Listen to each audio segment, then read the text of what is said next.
പതുക്കെ വയറ് തടവി കൊടുത്തു. അപ്പോൾ പതുക്കെ അത് പുഷ് ചെയ്ത് മൊത്തം പുറത്തോട്ട് വന്നു. അപ്പോൾ അമ്മയും ജോലിക്ക് പോയിരിക്കുവായിരുന്നു. അപ്പോൾ മോൻ മാത്രമേ ഉള്ളായിരുന്നു ഇവിടെ. ആ ടൈമാണ് ഈ ഒരു സംഭവം എന്തായാലും നടക്കുന്നത്. ഞങ്ങൾ വന്നപ്പോൾ തന്നെ ഞെട്ടിപ്പോയി. എന്നെ ഇത് കഴിഞ്ഞ ഉടനെ തന്നെ ഫോൺ ചെയ്ത് പറഞ്ഞു, ഇതുപോലെ ഇത് പ്രസവിച്ചു, 2 കുട്ടികളുണ്ടെന്നൊക്കെ പറഞ്ഞിട്ട് വിളിച്ചു പറഞ്ഞപ്പോൾ തന്നെ ഞാൻ ഞെട്ടി. 10 വയസ്സുകാരൻ ഡെലിവറി എടുത്ത ഒരാടും അതിൻ്റെ കുട്ടികളുമാണ് നമ്മളിപ്പോൾ ഈ മുമ്പിൽ നിൽക്കുന്ന ആട്ടാ. നമ്മളിപ്പോൾ എത്തി നിൽക്കുന്നത് തിരുവല്ലയിലാണ്. തിരുവല്ലയിലുള്ള കുഞ്ഞൂസ് ഫാം ഹൗസിലാണ്. അപ്പോൾ അതിലെ കുഞ്ഞൂസാണ് ഈ നിൽക്കുന്നത്. അപ്പോൾ ഈ കുഞ്ഞൂസാണ് ശരിക്കും ഇതിൻ്റെ ഡെലിവറി എടുത്തതെന്നുള്ളതാണ് ഇതിനകത്തൊരു പ്രധാന കാര്യം. കുഞ്ഞൂസ് ഇപ്പോൾ എത്രയാണ് പഠിക്കുന്നത്? 6ാം ക്ലാസ്സിലാണ്. ഏത് സ്കൂളിലാണ് പഠിക്കുന്നത്? Government model UPGS Thiruvalla. അപ്പോൾ നമുക്ക് മൊത്തത്തിൽ 2 കുട്ടികളാണുള്ളത് അല്ലേ? 2ഉം ആൺകുട്ടികളാണ്. ഇതിൽ ശരിക്കും ആദ്യം ഇറങ്ങിയ ഏതാണത്? വെള്ളക്കുട്ടിയാണ് ആദ്യം ഇറങ്ങിയല്ലേ? അപ്പോൾ അത് കഴിഞ്ഞതിന് ശേഷമാണ് ബ്ലാക്ക് ഇറങ്ങിയത്. അപ്പോൾ ഇത് രണ്ടും ഇപ്പം എത്ര ദിവസമായി ഇത് മൊത്തത്തിൽ? ഇത് 1 മാസം ആവുന്നു. 1 മാസത്തോളം ആകുന്നുണ്ടല്ലേ? ശരിക്കും പത്രത്തിലൊക്കെ നമ്മുടെ ഈ ഒരു ന്യൂസ് വന്നിട്ടുണ്ടായിരുന്നു. എന്തായാലും കുഞ്ഞൂസിന് ശരിക്കും പറഞ്ഞ ഈ ഒരു സംഭവം എക്സ്പീരിയൻസ് എങ്ങനെയായിരുന്നു? ആ ഒരു സംഭവം ഞാൻ രാവിലെ എഴുന്നേറ്റ് ബഹളം കേട്ട് വന്ന് നോക്കിയതാണ്. അപ്പോൾ വെള്ളക്കുട്ടി പുറത്ത് പ്രസവിച്ച് കിടക്കുകയായിരുന്നു. വന്നപ്പോ തന്നെ അത് പ്രസവിച്ച് ഡെലിവറി ആയി കിടക്കുകയായിരുന്നു വെള്ളക്കുട്ടി. അപ്പൊ അടുത്തതിന്റെ കാല് പുറത്ത് വന്ന് നിൽക്കുകയായിരുന്നു. ഇതിന്റെ കാല് വന്ന് നിൽക്കുകയായിരുന്നു. പിന്നെ കുഞ്ഞൂസ് എന്താ ചെയ്തേ അന്നേരം? പതുക്കെ വയറ് തടവി കൊടുത്തു. അപ്പൊ പതുക്കെ അത് പുഷ് ചെയ്ത് മൊത്തം പുറത്തോട്ട് വന്നു. അപ്പൊ ഇത് മുമ്പ് ഇത് അച്ഛനും അമ്മയൊക്കെ ചെയ്യുന്ന കണ്ടിട്ടുണ്ടോ? ഇത് ശരിക്കും ഇതിന്റെ കൂടെ പ്രസവം എടുക്കാനൊക്കെ ഡെലിവറി ചെയ്ത് എന്റെ കൂടെ നിന്നിട്ടുണ്ട്. ആ ഒരു എക്സ്പീരിയൻസ് ആണ് ശരിക്കും പറഞ്ഞാൽ ചെയ്തത്. ശരിക്കും പേടിയുണ്ടായിരുന്നോ? ചെറുതായിട്ട് പേടിയുണ്ടായിരുന്നു. എന്നാലും ഇവിടെ ആ സമയത്ത് ആരും ഇല്ലായിരുന്നു കൂട്ടിന്. അച്ഛൻ അമ്പലത്തിൽ പോയി, അമ്മ പഠിപ്പിക്കുന്നുണ്ട് ടീച്ചറായിട്ട്, ഇംഗ്ലീഷ് ടീച്ചർ. അപ്പൊ അമ്മയും ജോലിക്ക് പോയിരിക്കുവായിരുന്നു. അപ്പൊ മോൻ മാത്രമേ ഉള്ളായിരുന്നു ഇവിടെ. ആ ടൈമാണ് ഈ ഒരു സംഭവം എന്തായാലും നടക്കുന്നത്.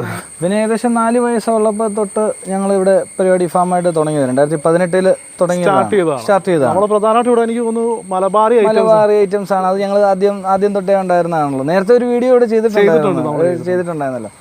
അപ്പം അങ്ങനെ എല്ലാം നിന്ന് കണ്ട് ഇപ്പോൾ രാത്രിയിലും അല്ലാത്ത സമയങ്ങളിലും എല്ലാം ഡെലിവറി ഇവിടെ നടക്കുമായിരുന്നു. അങ്ങനെ ഞങ്ങളുടെ കൂടെ നിന്ന് ഇങ്ങനെ അപ്പം അന്ന് നമ്മൾ പ്രതീക്ഷിച്ചില്ല ഇങ്ങനെ നമുക്കൊരു ഉപകാരം വരുമെന്നുള്ള കാര്യം.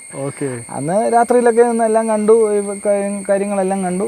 അങ്ങനെ നല്ലൊരു പഠിച്ച സംഭവം ചെയ്തു. ഞങ്ങൾ വന്നപ്പോൾ തന്നെ ഞെട്ടിപ്പോയി. എന്നെ ഇത് കഴിഞ്ഞ ഉടനെ തന്നെ ഫോൺ ചെയ്ത് പറഞ്ഞു, ഇതുപോലെ ഇത് പ്രസവിച്ചു, 2 കുട്ടികളുണ്ടെന്നൊക്കെ പറഞ്ഞിട്ട് വിളിച്ചു പറഞ്ഞപ്പോൾ തന്നെ ഞാൻ ഞെട്ടി. അപ്പോൾ നിങ്ങൾ ജോലിക്ക് പോകുന്ന സമയത്ത് വീട്ടിലെ ആടിൻ്റെ കാര്യങ്ങളൊക്കെ കംപ്ലീറ്റ് കാര്യങ്ങൾ നോക്കുമായിരുന്നു. കാരണം ഇപ്പം 2 മാസം അവധിയല്ലായിരുന്നോ? നമ്മുടെ അവധിയുള്ള സമയത്ത് ആയതുകൊണ്ട് ആള് ഉഷാറായിട്ട് എല്ലാ കാര്യങ്ങളും രാവിലെ തീറ്റ കൊടുക്കൽ, ഈ പുല്ലൊക്കെ ഞാൻ ചെത്തി വെച്ചിട്ട് പോകും. അപ്പോൾ അതെടുത്ത് കൊടുക്കും. പിന്നെ തീറ്റയൊക്കെ ആയാലും അതെ, അച്ഛനും സഹായിക്കും കൂടെ. എൻ്റെ അച്ഛനും സഹായിച്ച് അപ്പം കാര്യങ്ങളൊക്കെ അങ്ങനെ. അന്ന് അച്ഛനില്ലായിരുന്നു ഇവിടെ? അന്ന് അച്ഛനുണ്ടായിരുന്നു. അച്ഛൻ അപ്പോൾ ആളാണ് നേരിട്ട് വന്ന് പെട്ടെന്ന് കണ്ട. അച്ഛനും ബാക്കി കാര്യങ്ങൾ പ്രസവം കഴിഞ്ഞപ്പോൾ അച്ഛൻ സഹായിക്കാൻ ചൂടുവെള്ളമൊക്കെ എടുത്ത് പിന്നെ സപ്പോർട്ട് ചെയ്തു. എടുത്തതിന് ശേഷമാണ് അച്ഛനെ വിളിക്കുന്നത്.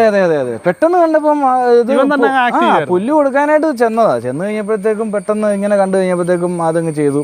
പിന്നെ ബാക്കി അച്ഛനും ഇവരെല്ലാവരോടും അങ്ങ് ചെയ്തു. ഞാൻ പിന്നെ ഉച്ചയായപ്പോഴാണ് ഞാൻ 12 മണി കഴിയും വരുമ്പോൾ.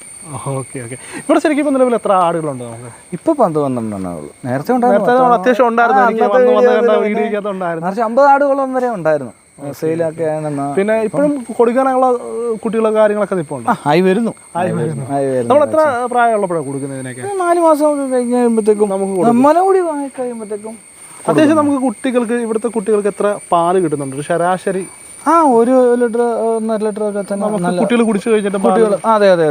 നേരത്തെ ഇവിടെ സെയിൽ കൊടുക്കുന്നുണ്ടായിരുന്നു. ഇപ്പൊ എല്ലാം കൂടെ ഒന്നിച്ചെങ്കിൽ ചിലയായി പോയി കഴിഞ്ഞപ്പോഴത്തേക്കും നമുക്ക് പാലില്ലാതായി പോയി. പാല് നേരത്തെ കൊടുക്കുന്നുണ്ട്. അപ്പോൾ നമ്മുടെ കുഞ്ഞൂട്ടിൻ്റെയും നമ്മുടെ ആടിൻ്റെയും വിശേഷങ്ങൾ ഇവിടെ വെച്ചിട്ട് അവസാനിക്കുകയാണ്. എന്തായാലും നമ്മുടെ ഇവിടുത്തെ കോൺടാക്ട് ഡീറ്റെയിൽസ് കാര്യങ്ങളൊക്കെ ഞാൻ വെക്കുന്നുണ്ട്. ആവശ്യമുള്ളവർ വിളിക്കുക. സെയിലിനുള്ള സാധനങ്ങൾ കിടപ്പുണ്ട്. അപ്പോൾ എന്തായാലും മറ്റൊരു എപ്പിസോഡായിട്ട് വീണ്ടും കാണുന്നവരെ